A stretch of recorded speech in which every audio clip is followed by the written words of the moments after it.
He never escaped this MomentEdvard Munch, the sick child. Please subscribe and like.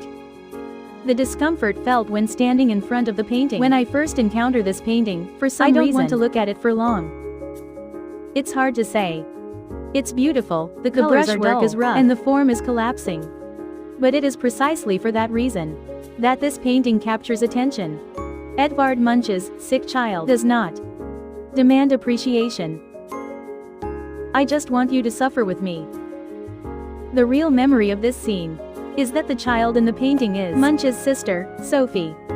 She passed away from tuberculosis at the age of 15. Munch was a child at the time and could do nothing.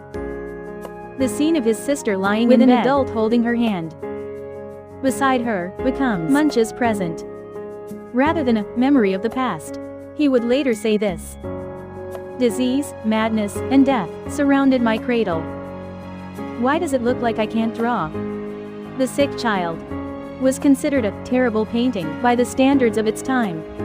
The critics said, "It's unfinished. It seems like they gave up on the drawing due to a lack of skill." But Munch deliberately painted it this way.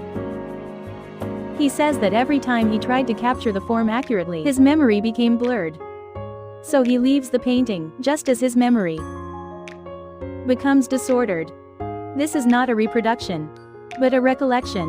Munch, burdened by guilt, in his brushstrokes, scraped the canvas countless times while painting this picture, and repainted it. There was only one reason for that. That day, couldn't do anything. This painting is a confession and an apology for not being able to save my younger sister. So there are no tears in this painting. Instead, there are only the holding on to. Munch, who was obsessed throughout his life, did not paint the sick child just once. He repeated the same scene more than 6 times using oil pastels and prints. Why is that? It's because he couldn't leave this scene. The painting was not a cure. It was rather an act of reopening wounds. Why do people feel uncomfortable? There is no hope in this painting. There are no miracles, no salvation, and no beautiful endings. That's why we feel uncomfortable. But it is precisely for that reason that this painting becomes the starting point of modern art. Munch brought forth emotions that he had not shown before. All subsequent expressionism passes through. Munch himself was a sick child. In fact, the sick child is not just the younger sister. Munch himself repeatedly faced depression, anxiety, alcohol addiction,